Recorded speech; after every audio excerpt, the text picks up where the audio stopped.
Hey everyone, RJ here with CV Tech, and today I'm going to be doing a thoughts and opinions video, long overdue, on the Luna One TG-L800S. This phone is designed and made in Seoul, Korea, and I bought this phone online for like 130 bucks, and I really wasn't expecting a whole lot from this phone. I was like, I'll get it and try it out. I never heard of the phone before, and I thought I'll try it out, see how it works, and just really see how bad it works. And sometimes the phones you least expect is the phone that surprise you the most. And this one right here, surely enough, did. Okay, this phone right here, like I said, is about 130 bucks online. You can, some places now you can get it for $100.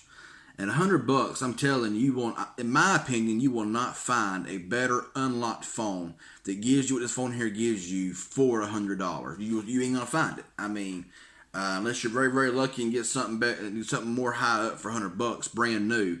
It ain't gonna happen, most likely. I mean, it is what it is. The phone is solid as a rock. I mean, yes, has an iPhone look to it and everything, but it's what it is. I mean, really nice phone. Now, I want to tell y'all what $100 phone gives you. Okay, now this phone right here, from what I've been researching and read, is when this phone was released in 2016 over in Korea, it was one of their top phones. And I can really understand why. I mean, a phone like this right here, if it had a brand name, a higher brand name, you know what I'm going with on that, it will probably be triple the price, if not more, because, hey, it is what it is. And I also want to say that at the end of this video here, I will switch cameras around, and I will do a front-facing video from the in 1080p from the Luna One in the same spot here, taking over the 7X. So stay tuned for the end of the video for a little clip here, showing you in the video here from the front-facing camera of this phone here, where actually the camera shines on the front of this thing. So yeah. Anyway, let's go ahead and get more into the video here instead of keep rambling on. Now, for 100 bucks, this phone gives you a 2.46 gigahertz quad-core Snapdragon 801 processor. Pretty impressed with the 801 processor in a phone you can buy like this here for 100 bucks.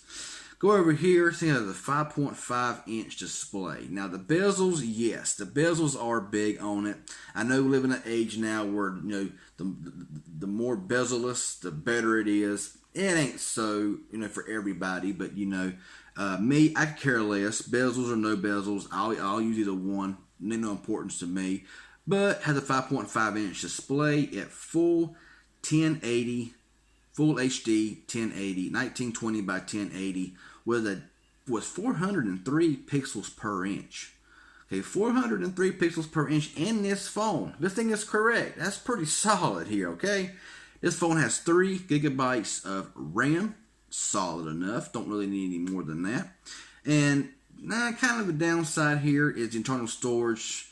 Would have been nice, 32. It has 16 gigabytes of internal storage, with an 11.1 out of the box. And for me, it's not a big deal, because like I may mention over and over again, all you got to really do is put a SD card into your phone and make your camera to go, to save to your SD card for your photos, videos, and your music, and you have all that storage for your apps. And unless you're like planning on downloading 20 or 30 high intense, high data games or whatever, it is what it is. So that's kind of my thoughts on it.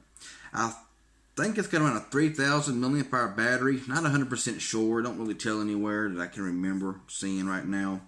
And I gotta say, this phone here, it just works great. Now, I don't have a fingerprint scanner, nothing like that on it. It's kind of one of those things.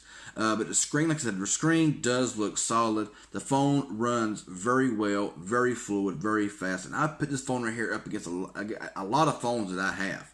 But I do have the Nova Launcher on here, and I mean, it just blazes, okay? It's fast, it works great, and I've had no issue, no problem whatsoever with this device. Now, like I said, it does, have a 1480p display. Looking at the phone here, it does run 6.0 Marshmallow. Not a big deal for me, honestly, either, because 6, 7, 8, whatever, I don't really care. I mean, it works. I can use all the apps that's currently out there now, even on Marshmallow. But it does have an Android security patch level of May of 2016. So I'm kind of, it'd be nice to have a security patch on this device, if nothing else, but haven't received it yet. But, we'll see what happens. Now, it's got a lot of cool features on it as well. Nothing really, spectacular. I mean, it is what it is. I mean, the phone is a phone, and a really nice one at that. Let's go in here. Of course, you got your hotspot, tethering and portable hotspot, Bluetooth, Wi-Fi. Of course, you do have wireless display. You have NFC on this phone. Really nice. I mean, sometimes the cheaper the phone and all, the more you get on the phone, it's got NFC, which is kind of crazy. Like I said, wireless display. It does have cell broadcast, and you can show all your emergency alert settings and all like that. Pretty nice stuff there. Camera is solid. Now, in my opinion, the front-facing camera is better than the rear. The rear camera, I have got some pretty good pictures and videos on it, but the edges seem a little bit soft. So that's kind of something there to look at as well. But definitely not bad by any stretch of the imagination. Battery life is fair. Battery life is okay. I used to go live from this phone a lot at nights and stuff like that. And I'd have it 100%, and I would stream for like 2 hours, and the phone would already be like in low battery. That's not good. Okay, 2 hours of live streaming is dead, almost dead. That's not good. But regular usage, light to moderate usage, full day, shouldn't have any problem whatsoever. It is what it is. Now, the phone is very strong. It's made very well. It seems to work very flawlessly. Not had any issue with it so far. And so, would I recommend this phone? Absolutely. I mean, I know I've done a lot of rambling in this video here, just kind of talking about stuff and everything, but just my real thoughts, y'all. It's an awesome phone, and being real right now, the phone's $100. You can get it online for that. And like I say, you ain't gonna find a phone like this if you're looking for an unlocked phone. It's gonna work as good as the Foxconn Luna 1. It's just a solid built device, and it works well, and it's just good. Okay, $100. You're not gonna find a phone for 100, maybe even $200. It's gonna beat this phone out. In my personal opinion, it is kind of thin. It is made out, it is unibody metal and all like that. On the side here, of course, is your SD and SIM card tray. On top is your headset jack.